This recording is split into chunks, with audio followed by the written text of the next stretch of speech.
Good evening, everyone, and welcome to SocialFlight Live. I'm Jeff Simon. We have such a wonderful show for you tonight. We have two pilots from Orbis, and we are going to talk all about the amazing Orbis Flying Eye Hospital and the lives and experiences of the pilots that make it all possible. Before we get started tonight, I'd just like to start, as always, with a few housekeeping notes. Tonight's broadcast will be recorded and available on SocialFlight's YouTube channel. Just do a search on YouTube for SocialFlight, one word, SocialFlight. And while we're on the subject, of course, SocialFlight is here to support you and all of General Aviation. We do that by putting together tens of thousands of aviation events and destinations, so many things going on. We also have our Fly to Win challenge, in which we are currently giving away a Lightspeed Zulu 3 headset. So be sure to go get the SocialFlight app, check in at an airport. All you have to do in the contest period is just check in once at an airport and you are entered to win that amazing headset. And now with that, when we think about SocialFlight, we think about all these events that we host and that we list out there so that you can go and participate in. That is one of the things out there, and that is the Great Pacific Air Show, which is where our guests are tonight and where they are going to be dialing in and joining us from. And so I just want to share with you that this is a very personal story for us. Both Jake and Ben, the boys, and I had the very unique and blessed opportunity to go tour the Orbis Flying Eye Hospital at Oshkosh this year. And it was a really wonderful experience. We got to get a tour by Captain Gary Dyson, who will be with us tonight, and I'll show you a few pictures. There is an entire video out on YouTube of our tour, and it's a great opportunity to really see this as we get into this a little more. Tonight's guests that I would like to bring on now are Captain Gary Dyson and Captain Michael Flash Flood, both with us, volunteer pilots from that are with Orbis and really help make all of this possible. Both gentlemen are retired from FedEx with over 30 years of flying, including, of course, finishing up on the MD-10 and 11. Including Air Force experience for Captain Dyson with T-37 instructor, F-15 fighter experience, and Flash Flood coming to us from the Marine Corps. Welcome, guys. Thank you so much for joining us here on SocialFlight Live. We're glad to be here, Jeff. Thanks. You know, I would love, I love diving into people's personal stories, but before I do that, I really want to give everyone a sense of what Orbis is and what this mission is, so then they can really appreciate your backgrounds and the stories that make it all possible. So let's start by, if you could fill us in a little bit on the program and really what it does, because it absolutely floored me, and then we'll talk about the plane. All right, well, Orbis is a global nonprofit organization, and our goal is to treat and prevent avoidable blindness where it's needed in the world. It turns out that there are about 240 million people in the world that are either visually impaired or blind, and about 80% of those people don't have to be blind. All they need is cataract surgery or some other treatment or medication, and they can see. And someone who's blind in our country has a lot of services that can help them. In many developing countries, there are no services, so their family takes care of them if they're lucky. And you know, children can't play or go to school, things like that. But if you get their vision back in just one eye, it's a total life change for them. And as us taking a little bit of a part of making that happen, you know, it's a life-changing event for us as well. And now, I want to pause there for a second, because that fact that you laid out there, that was probably the most amazing thing I heard during the tour, and I want to make sure everyone understands that. There are so many different programs to help people in many ways, including medically, throughout the world. But when you told me that 80% of the blindness worldwide is curable, that blew my mind. Well, it gets us all in the mode of, hey, what an impact we can make on all of this blindness in the world. And just personally, the draw for me initially to fly this one-of-a-kind airplane was that that's really cool as a pilot, to go fly a one-of-a-kind airplane to places in the world you never heard of till you go there. But when you see a three-year-old who can't see on Monday, but they can see on Wednesday, and they can see their mom or dad for the first time, and you know what a life-changing event it is for them, that's why we go back. Flying the airplane is great. Working with our team is great, but seeing people get their sight back is just unbelievable. So talk to me a little bit about the plane. And you know what I'll do is I'll bring up a few pictures here just really briefly to rifle through while you're talking about it that show what we saw during our tour. And the first one is, I have to say, the average person doesn't get to see the size of an MD-10 on the ground. Obviously, when you guys do a walk around, you get to see that. But that is a massive aircraft. It is. It started its life as the DC-10-30, and the max takeoff gross weight's 565,000 pounds. Max landing weight's 424,000 pounds. It's got 3 CF650C2 engines, 51,000 pounds of thrust each. So it's a great platform to carry all the equipment we need to carry and have a large enough space inside for the classroom and the hospital and the recovery room and all that's inside. Now, you mentioned inside. The first thing that we did is we went into the kind of the belly of the plane there, and I was amazed how much is just underneath the aircraft. Well, we carry generators, air conditioning units, all the equipment we need to be self-sufficient on any airport. We carry all that with us in the bellies, and that all comes out and gets set up on the setup day, which is tomorrow here. And that way we're self-contained. We burn jet fuel right out of the fuel tank of the airplane. All the equipment burns jet fuel. So there is quite a bit down there underneath. And the forward cargo turns into the mechanic's office during a program, and they can monitor all the equipment down there, all the air conditioning and the hospital power and everything can be monitored from down there, so they can make sure everything's running properly. So it's a very, very self-sufficient operation, because you go to some very remote places. Yeah, that's correct. We are self-sufficient there, and the staff and volunteers come from all over the world. So it's quite an operation to get everyone there and get the airplane set up and operating. Wow. So is there a forward operating crew that shows up before the plane actually shows up? Yes. The planning for these programs take many, many months. We don't just show up somewhere.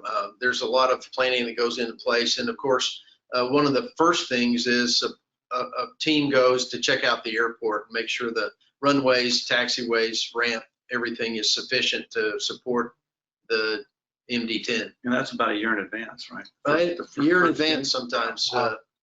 Yeah. Some places we've been multiple times, it might not take that long to plan, but for a new place, yeah, it's about a year in advance. And then they That's go amazing. back 6 months and then 3 months and then It's just a continual process up until the time we get there of planning, not just for the airplane, but also with the medical team and the local hospital we partner with. It just takes a lot of planning. Right. And the government. Yeah, the government's coming in there too. And one of the great things about taking this airplane to a country, some countries don't spend much of their resources on medical or vision or dental or anything like that. But you bring this big airplane in there and you bring doctors and nurses that are volunteering, and it gets the attention of the leaders of the country. Oh. And sometimes that causes them to think about, how much money or how much return they get on their money from spending some money on vision care. So it's a good advocate for vision altogether. Yeah, they actually get to see what the impact is, and maybe if it's a democratic country, what the kind of impact it is politically, and in the fanfare that comes with doing something wonderful like what you guys do. So It gets a everything lot of go ahead. It gets a lot of attention, big airplanes, small airports. Yeah, I can imagine. So you're self-sufficient. We saw at AirVenture that all these different modules essentially that come out of the belly that provide your generator, in fact, even I believe you had said the oxygen that's used in the operating suites in the aircraft is also self-generated. That's correct. We have what they call a med gas pallet that produces clean air and oxygen for the hospital. So if I take a look here at another picture as we went up, we climbed up, which is a fun in itself, not to be in a jetway going on to something like that. And the first place that we met you and got to spend some time was right up in the main office up front. So how many pilots generally go with you on a mission? Well, the airplane requires 2 minimum. And because we normally fly some pretty long legs and sometimes have multiple stops, that we'll take 3 or 4 pilots with us when we go international. Mm-hmm. And what kind of training is there for most of for the pilots that are volunteer pilots here on this MD-10? Well, the beginning point for an Orbis pilot is that he or she is an MD-11, a current MD-11 pilot at FedEx. And so we don't have to retrain anyone. Flash here is one of the higher time. He may be the highest time MD-11 pilot that came from FedEx. But, how many hours, Flash? Right around 12,000. But on the MD-11, probably around 8,000. But I think Eric is probably Eric Van Court flying in the air show because he was a test flight on it, so he's got a lot of takeoff landings in it. Yeah. Still 8,000 hours, no spring chicken on that airplane. Right. Well, I started in '91 when we first got him, and so that was the only type rating I had at FedEx my whole career. I started off as an engineer on the 74, 72, and then went to the MD-11, and it was great platform, so I just stayed on it. Wow. And it was a little bit of a draw to maybe go to the 777 because we're getting brand new ones and it smelled like a new car. I really wanted to fly Orbis, so I stayed in the 11 until I secured a spot. I had to chase Dice for about 5 years, email them to see if I could get into this gig. Yeah, we do have some recurrent training. Orbis operates under Part 125, which is a regulation that covers large privately owned aircraft, and it defines the maintenance program and the training program for the pilots and mechanics. So we do have to do some extra training above and beyond what we do at FedEx for the active pilots. And it's not hard, it's just something we have to do to satisfy the regulation. But the experience of the pilots, there's only 15 of us, and most of the active pilots and a couple of the retired pilots were what FedEx called Pathfinder pilots, and I'll let Flash explain what a Pathfinder pilot is. FedEx has a charter division, and when we would get Air Force charters to go into Bagram Air Force Base, when we were still flying in Afghanistan, the company wanted to have one person that had been in there before, instead of sending just straight line crews in, and then the other 2 positions that crew members could go in as normal line pilots, but they just wanted some continuity going on in. So we go into in Bagram is the one place where they started. We would also go into Djibouti, just a couple of the off-beaten path places. So that was the Pathfinder mission, and it kind of helped. It looked good on the resume to get into Orbis, since it was also kind of off the beaten trail. The places we go in Orbis are far, we're way out there. Bangladesh, Ghana, Cameroon. It's pretty good. so what's it mean? Obviously there's got to be a lot of difference in not just the flight planning, but even the actual flight in terms of landing, takeoff, approaches, everything. in going into effectively more remote strips than you're used to going into with a very large airplane. Well, it takes a lot of planning on our part that we don't normally have to do as an airline pilot. Unless you're a Pathfinder guy that goes somewhere unusual, your day in, day out flying as an airline pilot is to cities you've been to 50 times. But that's part of the draw for us pilots is it's unusual, and it requires more effort on our part to look at all the approaches available, all the terrain around these airports. There's an airport, it's actually the only airport in Mongolia that is capable of supporting a large aircraft, is in Ulaanbaatar, their capital. And even there, they're building a new airport, but it's not open yet. The old airport where we go, you have to land one direction because of terrain on the other end of the runway. You can't even circle to the other end because of the terrain. And then when you take off, you have to take off the other direction. That's only choices you have. And if the wind's out of limits, well, you don't land or you don't take off because of the directional requirement there. But what's that mean to a go-round? Well, you just make your decision earlier. You got to go early and climb. Mongolia is a beautiful country, by the way. We both had the pleasure to go there. And to me, it's like Montana meets Cabo. It's just gorgeous.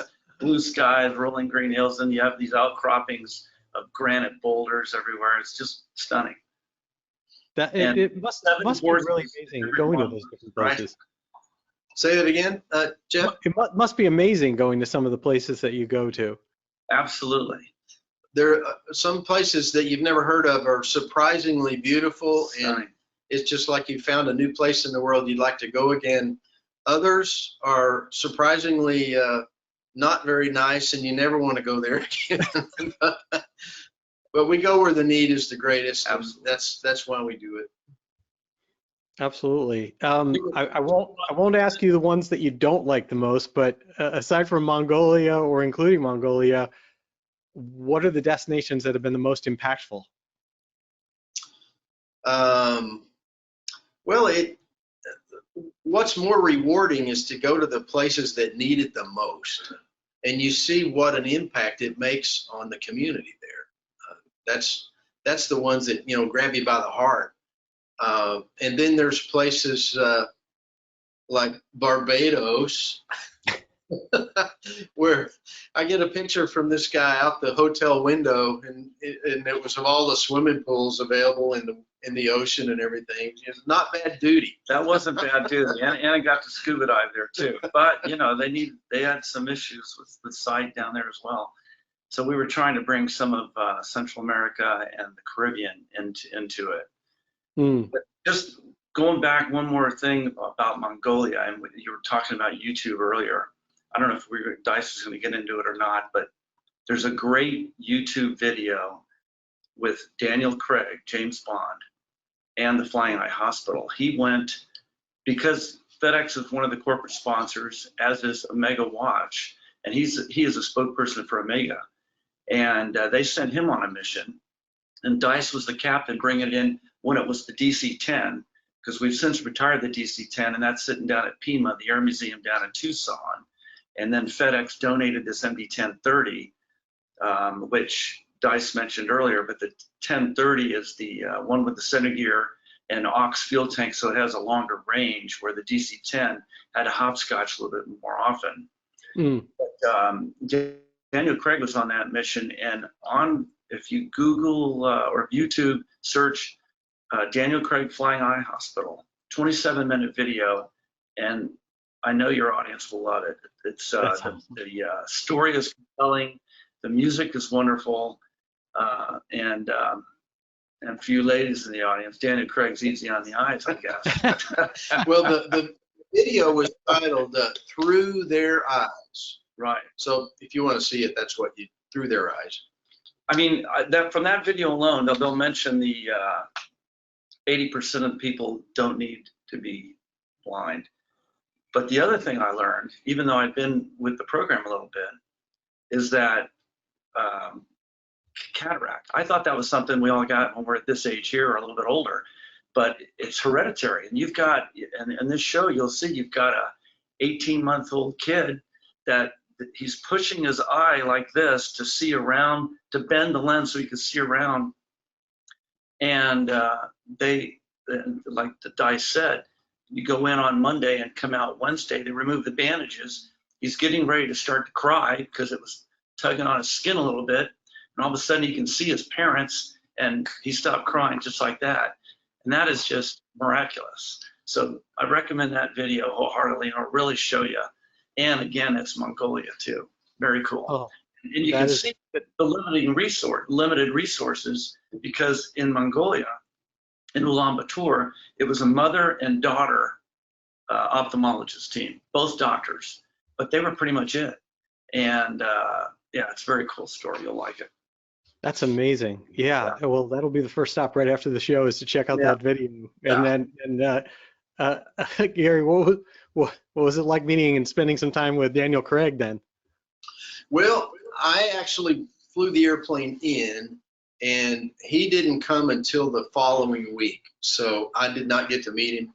He is my favorite James Bond since Sean Connery, though, so he'll know that. Yeah. Yeah. I figured maybe he was just, he was on board when he flew in. No, but everyone that met him said he was just a regular guy, and as you see, if you go look at the video, you can tell he's just a regular guy. Absolutely. Absolutely. I want to go back real quick to a tour of the plane for everybody. When we went up into the plane, the first area that we went was what's shown right here. And one of the things that I found that was also fascinating about your program, it's easy to imagine a medical relief program being focused on how many patients you can kind of rifle through and help. But the Orbis program is really an educational program. Can you, and that's, I think, what's exhibited largely by this room. Can you talk a little bit about that? Absolutely. Orbis has been going since 1982. They started with a DC-8, then the DC-10, and then in 2016 we got the MD-10. It's always been a training program since the beginning. And it's a teach a man to fish routine where our volunteer doctors and nurses, that they call the volunteer faculty, teach and improve the skills of the surgeons to the countries we go to, in hopes that if we teach them, then they can teach others, and it just multiplies, and maybe we can make a bigger dent in this global blindness problem that can be cured. So, but there in the picture you're showing, that's the classroom. It's at the front of the airplane, where the first class area would be on a passenger airplane, and everyone in that room can watch the surgery on big screen TV in the front. It's actually a 3D television, and the surgeon in the back is doing surgery through a microscope, but he's got a microphone on, and he or she can answer questions while they're doing the surgery from the students that are in the classroom. And they can also beam the video of the surgery off the airplane onto the internet. So someone halfway around the world could be watching the surgery on their iPhone and actually text in a question, and the moderator in the classroom can relay that question to the surgeon. The surgeon can answer the question right there as the surgery is happening. So our surgeons are some of the best in the world that volunteer. And if you could imagine doing surgery through a microscope with little bitty tools and talking at the same time, what a challenge that would be. There's four basic surgeries that the Orbis doctors do. And cataract is one, cataract removal, retinal reattachment, glaucoma, and then the last one is strabismus, where you've got one eye that's out or both eyes. And I was in Vietnam on, Vietnam was one of the most rewarding. I mean, Mongolia was probably my favorite, but Vietnam was probably a close second, because my dad had spent time in Vietnam, and this particular place where we were based was just an hour north of where my dad was based. So I had the opportunity after we brought the airplane in and got it squared away, to go down and see the Air Force Base where my dad had been. So that was great. But even a better experience though was actually in the hospital watching the surgery when a volunteer pediatric ophthalmologist from New Jersey had a 14-year-old girl on the operating table. She was out. She had one eye, and the strabismus. You learn by watching this. There's 6 muscles around the eye. So there's 1, 2, 3, and then 4, 5, 6, and it's just incredible. They just go in and they hook one muscle, tie it off so that they can support it, hook another from either end, clamp it, and then they cut it to bring that eye back in. And there's no measuring, it's just from his experience, how many centimeters to bring it in or millimeters to bring it in. Just fascinating. And that was 15 minutes. It was like just a little bit longer than a pre-flight for me. So these guys are the true heroes. You know, we can drive the airplane and get it there, but to see this is just phenomenal. He came out, scrubbed up. 15, 20 minutes later, he's in there with a 7-year-old Vietnamese girl, double strabismus. He did one eye, the other eye, just phenomenal. Wow, that is amazing. You know, one of the other things that that I believe one of the surgeons talked to us about during that, and in fact, what I'd like to do is let me switch over, because this is actually when we were being shown the surgical suite, and so here's the surgical suite itself for everybody to see. One of the things that I was really also blown away by is they were explaining how the Orbis team teaches essentially to the available technology of where you go, and that in some cases, in some locations, they can teach and show how to do a procedure the same way they might do a procedure in New York, but in others, it's going to be how you do a procedure by candlelight or something. It's amazing how much it is teaching people to adapt to what they have. It is, and that's all part of the planning process. We partner with a local hospital, and if they have an eye hospital, usually it'll be an eye hospital or a pediatric hospital, whatever hospital we can partner with. But we know from the planning process what stage their program is at. So our volunteer faculty try to start at that stage and move their program up. In many countries, we go back every couple of years to see how their programs come along. But we don't want to go in and just show off and do a few surgeries and leave. We want to go in and teach them how, and with the technology they have. And many times we know what they need, so we get someone hopefully to donate the piece of equipment that they need for their operating room, and show them how to use it when we get there and leave it with them. So it's not just the skills, it's equipment and supplies also that we can leave there when we go. And also for your audience, I'm sure there's a couple of people wondering if we're doing this airborne. Well, no, it's the airplane is parked. We're on the deck doing it, and there's a screening process that they get. I mean, for example, when you watch this Mongolia one, 400 people came from, I don't know how many people came from 400 miles away is what the 400 number is. People came from 400 miles away to come to get their kid looked at, or their grandfather, or their dad, and yeah, so it is on the deck. We typically bring the airplane in and it'll sit 3 weeks. One crew will bring it in, maybe help unload, help go through the screening day, which is when everyone comes in, and they screen the applicants or the potential patients to see if they are a good candidate to be a teaching person, to teach this case. So typically you'll see a child and maybe an older person and maybe someone in the middle, and then depending on what the ailment is. And something I learned also, the Flying Eye Hospital, and back me up on this, Dice, is only 5% of Orbis. We get the most publicity probably, but we're only 5%. They've got relationships with hospitals all over the world where we go in. There's also hospitals in those cities that they work with, the local clinics. And for people that that patients that come in hopefully to get surgery, if they're not selected, they do get seen at the hospitals. Isn't that right? Right, by their own doctors when we leave. Right. Yeah, So, it's not like the Right. So it's side. not like the winning the lottery thing, although it must be pretty great to be selected as Right. as to be one of those teaching cases, but they're not, out of luck if they don't make that cut. right, it's part of the agreement we have with the local doctors in that country when we go there, is we tell them that we're going to screen their group and do about 25% of what of the patients that they gather, and that we will come and show you how and bring you things. Your agreement is to treat the other 75% when we leave. Right. So they have skin in the game when we go. It's not just we go and they don't do anything till we get back. They have to agree to try to improve their program with the skills and the equipment that we leave them.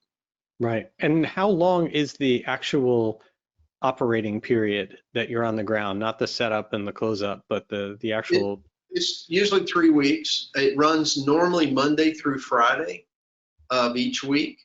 And the Monday of every week will be the screening day, where we take a group that they have gathered up as good teaching cases, or maybe they know that if this little child doesn't get their strabismus fixed when Orbis is there, they probably never will. So they'll choose those people. But this guitar behind me and Flash over here, so that's the official Ask about that. And screening day, especially for kids, is hectic, because if you've got 100 blind kids, well, you've got 100 parents with them. So now you've got 200 people in a small hospital, and anything you can do to keep the tension down. So I'll plunk around the guitar for little kids, and sometimes the nurses bring other little instruments for them to play. It just helps keep the tension down, because it takes several hours to screen all those patients. And everyone's, wanting to be chosen. They're afraid they're not going to get chosen. So it's very tense. But anything we can do to help that, and most of the pilots will stay after they've delivered the airplane there for screening day, so that they can help out. We can go get water and tea and coffee for the staff, or we can lead patients around from station to station, or let them get their suckery fingers all over the guitar, whatever we can do. But guitar has hundreds of signatures on it from staff members and doctors, nurses, even some patients have signed it. So it's a real piece of history for us, man. And who's the best guitarist? I don't know. I play, but it's always on the airplane, so whoever's on the trip can use it. But yeah, has it ever been in the cockpit? It has. Yeah. We're not gonna talk about that part. Only on the ground, though, of course. Only on the ground, of course. Absolutely, nothing about a long haul that a guitar in the cockpit would ever help solve. That's amazing. So how long does it take to do the actual setup from the time that you're shutting down from taxi to the time that you can actually start screening or start seeing patients?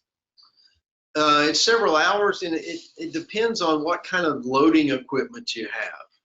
If we're somewhere that has a loader, if you've ever seen a cargo operation where they pull this thing up to the airplane, it's kind of got an elevator on it with rollers, and you can just roll the cans out and lower them down. If we have one of those, it doesn't take long at all, maybe a couple of hours to get it all set up. But that's amazing. I thought you were going to tell me days. No.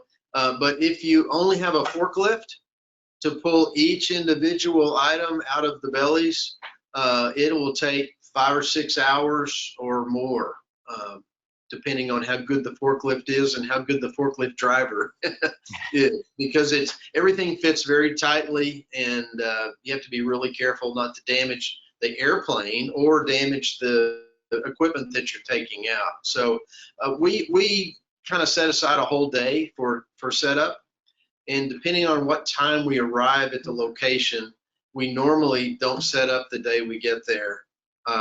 It's usually been a long flight. We just shut down the airplane and come back the next day and take all the equipment out and set up. That makes sense. Any stories of some challenges having to do with that? was the toughest place that you can think of that made that the airport environment or anything like that made the program a challenge? You got any? Well, no, but I'm going to remind Dyson the story he told me. All right, it wasn't necessarily unloading the aircraft that was the situation. We're in Africa where you wanted to make sure you had 80,000 pounds if you had to get out of Dodge. Where was that? That was in Nigeria. There you go. Tell Kaduna. that story. Kaduna, Nigeria. Go ahead. That's a good one. Well, first of all,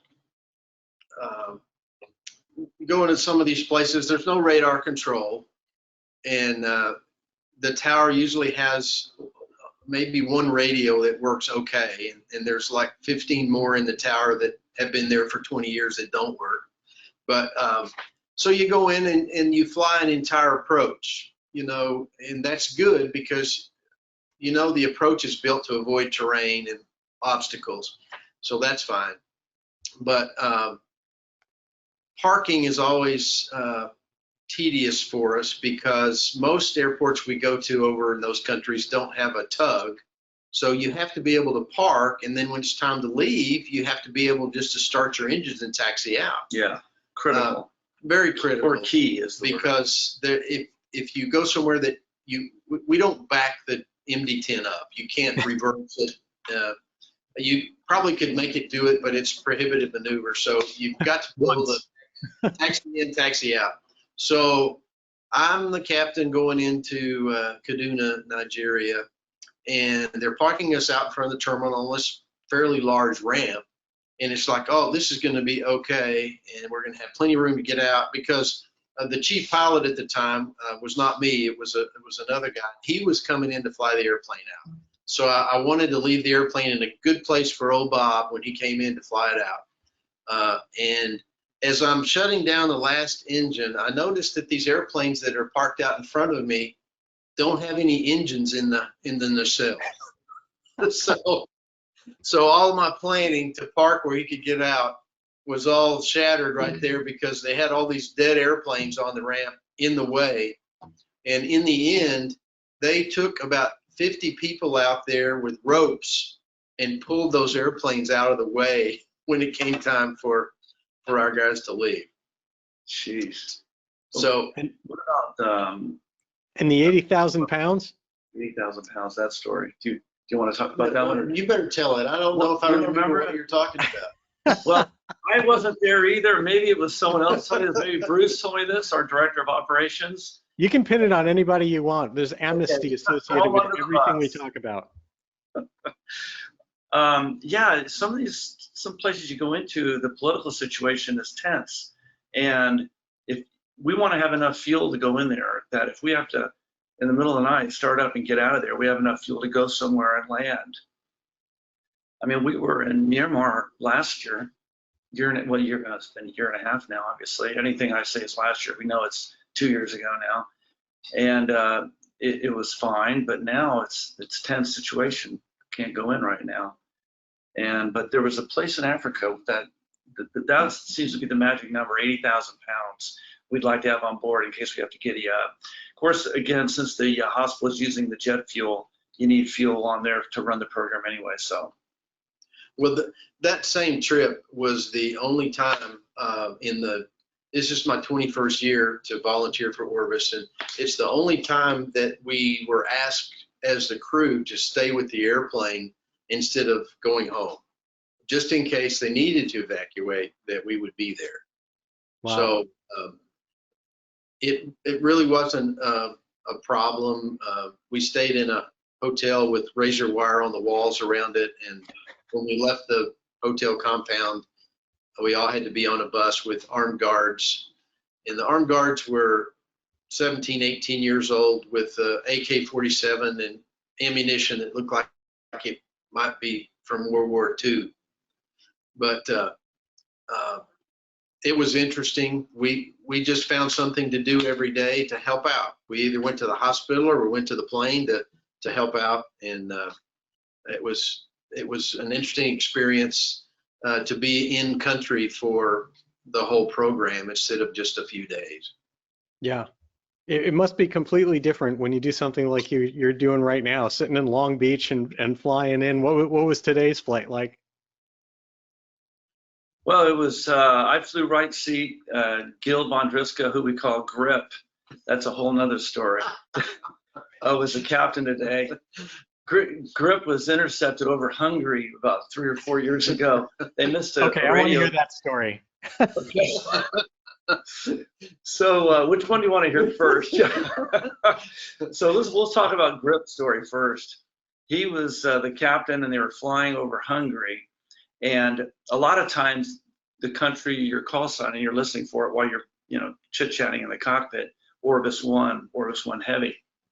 But every now and then, they'll phonetically spell it out. Oscar Romeo, India Bravo, India Sierra, and it's not keyed. So they were chit-chatting, and he missed that call sign 2, maybe 3 times. So then they realized that they had missed the call sign when all of a sudden there were 2 Griffins on either side of the airplane. They were intercepted.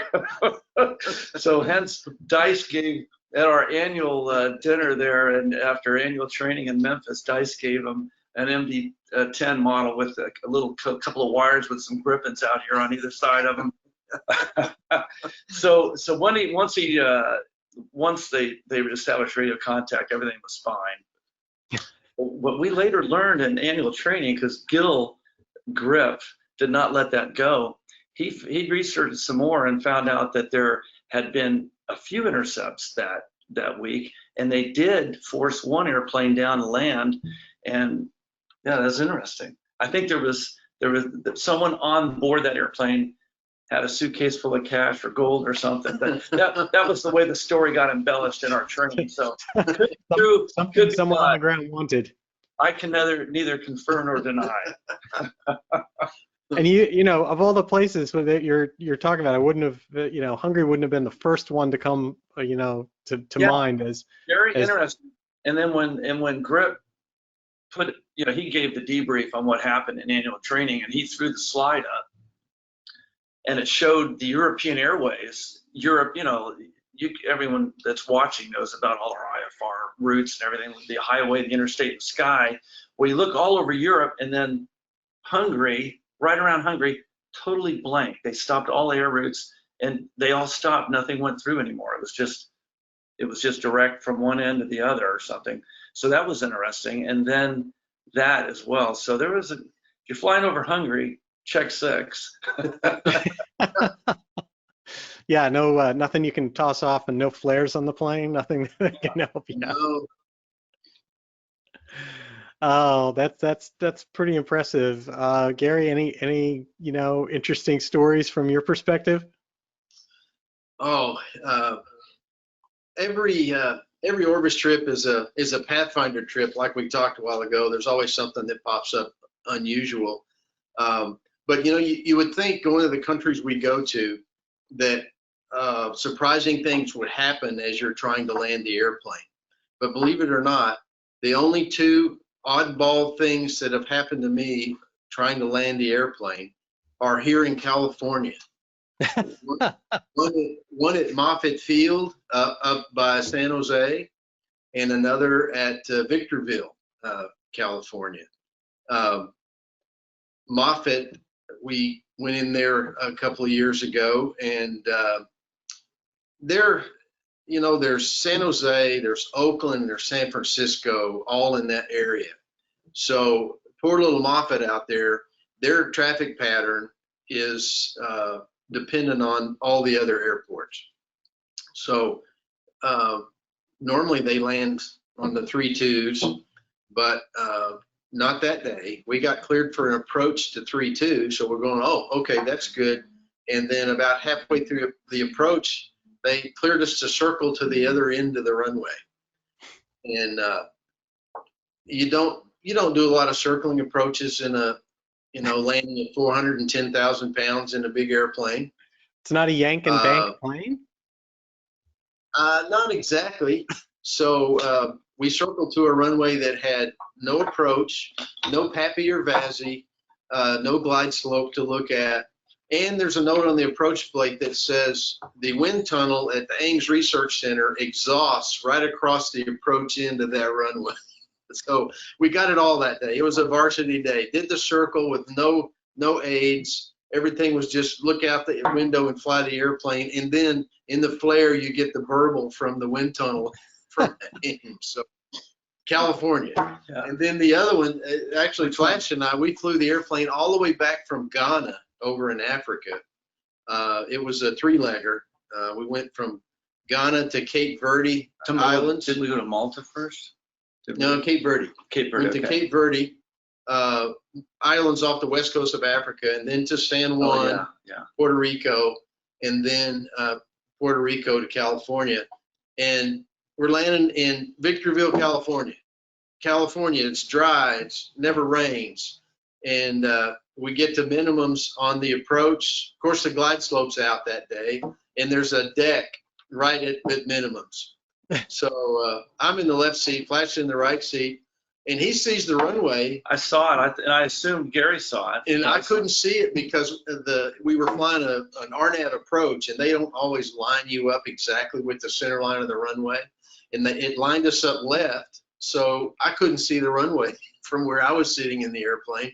And so we had to go around and fly it all over again. And luckily, the next time, the weather had moved just a little bit, so we got to land. But so all this going around the world, and the crazy things happened in California, of all places. Go figure. And what was it like coming into AirVenture, coming into Oshkosh this year when I met you? It wasn't bad. We just put the flaps down all the way we can put them down when the runways aren't that long. And it was a beautiful day when we landed at Oshkosh this year. Not a problem at all. I always wondered about that because you see some pretty big planes, including yours, come in there. I remember at one point seeing the Airbus 380 come in and I think make 3 separate landings on one landing the year I was there. So it must be a little bit challenging. Well, it's just an airplane and just a runway. So yeah, just got to make it happen. Absolutely. Now, I want to make sure in the time that we have that we go back and I really want to get your stories here some, because both of you have had fascinating careers, and I'd love to know what kind of brought you all the way to then getting to the point that you're dedicating your life and the hours that you fly now to supporting the Orbis mission. And so, Flash Flood, can we start with you? Absolutely.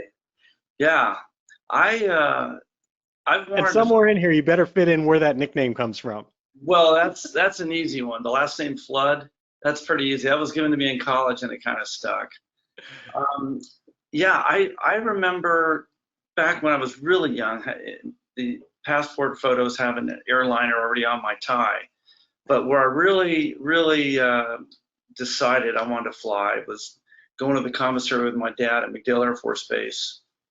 I was 12, sitting in the back seat, and a section of F4 Lizard painted, the old Vietnam painted F4s, came in for a low approach, missed approach, and they're just smoking and making all kinds of noise. And I remember just going, I want to fly, and I want to fly that. So my biggest decision at 18 was, do I go Air Force or Marine Corps? I didn't know that the Navy had F4s at the time. So, but my high school girlfriend's dad was a retired Marine grunt colonel, full bird colonel. And he didn't push me to the Marine Corps, but he did tell me that, and as an 18-year-old, this made sense to me. He said, the Marine Corps, and they still do, anyone out there listening, has a program that will guarantee you a seat in flight school. And that sounded like a good deal to me. So I went that route. So I was fortunate enough to go in the Marine Corps, went through jumped through all the hoops, went through Navy flight school down in Pensacola, and was selected to go jets, went to Beeville, Texas, and did basic jet, advanced jet there. And from there, I was supposed to have orders to Beaufort, South Carolina, but I weaseled my way out to El Toro, California. And so that was my first gun squadron after going through the RAG at Yuma, the replacement air group at Yuma. Was flying out of El Toro. I did a couple years there, and was living on a sailboat down at Dana Point Harbor, so life was good. Got orders to Kaneohe Bay, sailed the boat to Kaneohe Bay, and did another 3 years there with a went out and did a tour in Japan in between over those 3 years. Was fortunate enough to go through Top Gun as a Marine F4 pilot in the end of end of '83, beginning of '84, and then it was 2 tours were up, and it was time to think about doing something else. My next set of orders, had I decided to stay in, was going to be back to Beeville as a training command instructor. And since then, I've heard that a lot of people, that was their favorite tour. I decided I still wanted to fly gray airplanes. I wasn't ready to go back to orange and white. Although these birds behind us look pretty good in orange and silver. So I decided to get out of the Marine Corps active duty, and I was living in LA at the time, and there was an A7 unit at Point Mugu, Naval Air Station Point Mugu, just an hour north. So I called them up and said, would you be interested in an F4 guy? And they go, yeah, we'll take you. So I went and transitioned to the inter-service transfer to the Navy, and they gave me OJT right there in the squadron. They didn't have any 2-seat versions, so my first flight after just sitting in a simulator that didn't have motion was I'm in that single seat, and then there's a guy in my wing, and off we went. So that was pretty cool. It was kind of like old school, going back in the day.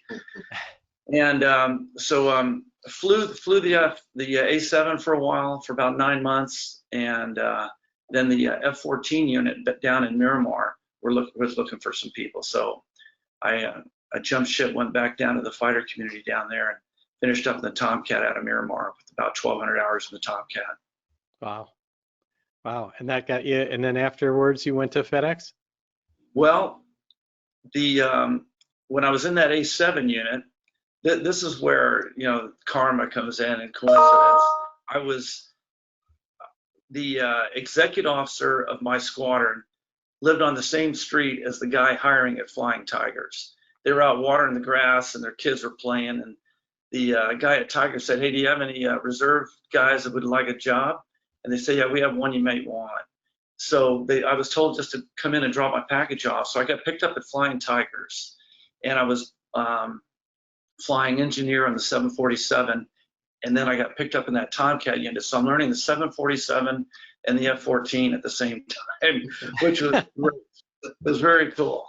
And then when I got to that F-14 unit, there were some guys in the squadron that worked at FedEx, and they said, hey, you ought to throw a package into FedEx. So I did. I had an interview in January, and in December, FedEx and Flying Tiger announced that they were merging. So I called them up and said, well, I guess I don't need to come interview. And they said, no, I guess not. So that's how it happened. The rest is history. And then, all right, so then, this may be getting a little long-winded, sorry, but then where I come into Orbis, I'm on a layover in Subic Bay in the Philippines, landing the MD-11 where I'd gone in with F4s and Phantoms in my previous life. And there at breakfast was the mechanic for the Orbis Eye Hospital. I started shooting the breeze with him. He brought me out, showed me the airplane. I brought my first officer and another captain, and I was all in as soon as I saw that. So I started hounding this guy about a couple emails every 6 months, and finally got the nod. It took me a while to check him out to make sure he was okay. So you left out one thing there that's kind of important. You do have a unique distinction of not having an equal number of takeoffs and landings. Is that correct? Oh yes, there is that.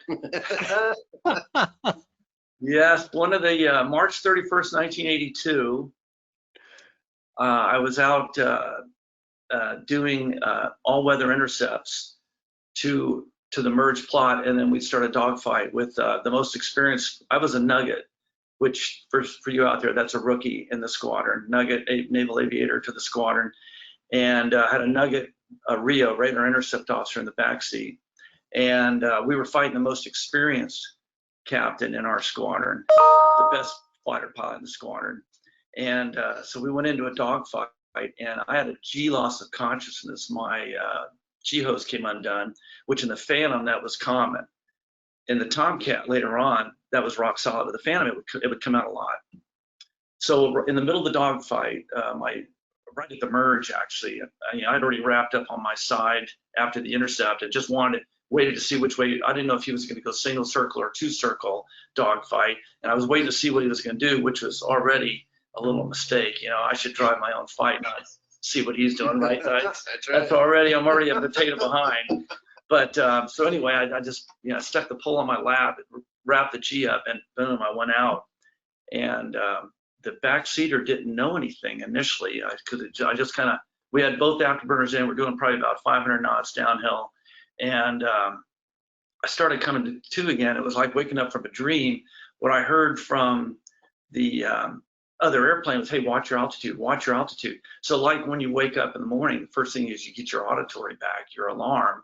So I heard that, and then my eyes kind of recaged. It got the blood back up in there, and I saw that the cloud deck. I was approaching the cloud deck, so I, stuck the pole again, squared the corner. Probably bled off about 200 knots. We figure maybe down about 3 bills, but I went out again.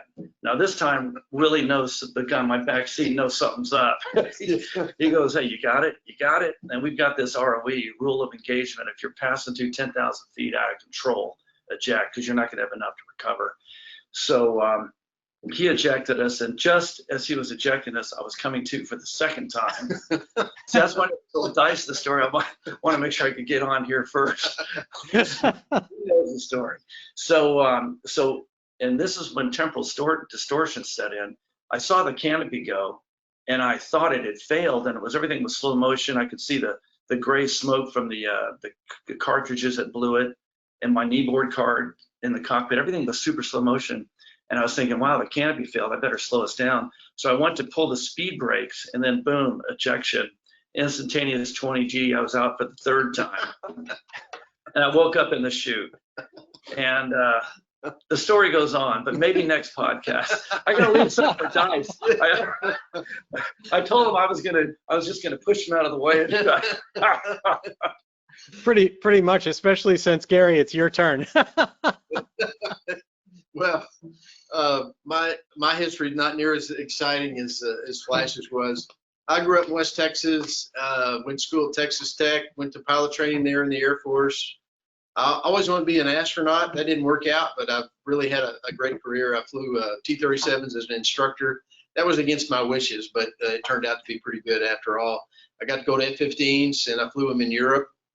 Got to chase down some Russians a couple of times over there, which was exciting. I stayed about 10 years in the Air Force, and I wanted to be in the National Guard, fly F-15s, but there were only 2 units at the time in the whole country, and they didn't have enough slots to get everybody in that wanted to do it. So that's when I went to work for FedEx in '86. And got to do a lot of great things at FedEx. It was the best airline career I could have ever imagined for myself. It's a great company. They've been so kind to Orbis over the years. They've been supporting Orbis since '82 with all kinds of support. We just started helping them in 2001 as supplying pilots and training and things like that. And then that's when I started. I was the DC-10 Chief Pilot at the time, and I'm the guy that answered the phone the day that Orbis called and asked for help. And I said, absolutely, we'll help you, but it's going to cost you. We're going to want to get involved too. So we did, and all the old Orbis pilots who came from United mostly, they either got old or they didn't fly the MD-10, so they all went away, and now it's all FedEx, either active or retired pilots. And I've had the privilege of being the Orbis Chief Pilot since we got the MD-10. And what's really tough is there's so many quality pilots that want to volunteer, but we have to keep it to a fairly small group so that we can each get to go out a couple of times a year. Otherwise, it wouldn't be worth all the trouble it is to stay trained and everything for Orbis. But it's you have to be bald too. Sure. Yeah, we do have some people with hair, but not very many. We have 10 active pilots and 5 retired pilots from FedEx. But I know it's getting towards the end here, but For those who want to know more about Orbis, go to orbis.org. You can donate there. It's a charity, so it's all run by donations, and you can learn more about all the other things besides the airplane that we do. During COVID, we've done a lot of things over the internet. Cybersight is what we call it. That's quadrupled its use because of not being able to go anywhere. So it's been great to be with you, Jeff, and we can bring more crazy guys like Flash on next time if you want to do it again. Absolutely love it, and thank you so much. I can just sit back here doing the wrap up. This is fantastic. I do want to show real quick as a wrap up to this. You know, one of the way that our tour ended when we were there with you is showing the recovery room, and I loved the story and kind of what happens there at the end. And so if you could just convey that a little bit and show us how this ends for each of the patients that comes on board, that'd be wonderful. Well, I'll tell you about children because they're the best. All the children get a teddy bear, and if they got a patch on their eye, they'll put a patch on the same eye of the teddy bear the day they leave, and then they'll come back the next day or maybe 2 days later to get the patch off, and they'll pull the patch off the bear, and the child gets to keep the bear. But it's just the greatest experience to see that patch come off and see their mother for the first time, or maybe an older person see their grandchild for the first time. It's just everyone's smiling, half of us are crying. You know, it's just a great experience, and that teddy bear is something that they can hang on to, because some of the kids, you know, probably never seen an airplane, much less climb the stairs to get on one, and all these people around them speaking crazy languages they don't understand. So that little bear really helps them deal with the situation, cope with all the things they're seeing around them that are scary. It's such a wonderful story, and I can't thank both of you enough. Captain Gary Dyson for joining us, and Captain Michael Flash Flood. Thank you both so much, not just for joining us here on the show on Social Flight Live, but especially for everything that you do to help support Orbis and this really amazing effort. I mean, the impact, the stories, I'd encourage anyone who's listening, as Captain Dyson mentioned, go check it out. Orbis is out there. You can do a search. You can see the website. Please donate. It is a wonderful way to see your charity money go to use in a way that is absolutely having an impact that is just so profound on so many people. And the more I learn about the program, the more impressed I am with all of you and the people that really make it happen. So again, thank you so much for joining us this evening. Thank you, Jeff. Thanks, Jeff. Appreciate it. Take care. Cheers. And to everyone else, thank you for taking time out of your evening again to join us here on Social Flight Live. Next week, next Tuesday, we will be back with Jessica Cox and her amazing story of achieving the impossible. The fact that she was born with no arms and is a pilot of her own air coupe is really an amazing story. And so please join us for that as well. And on October 5th, that Tuesday, we're back again. And this time it is with Sonex Aircraft founder, John Monette. So until next time, thank you all. And I will look forward to seeing you again next week. I wish you all blue skies.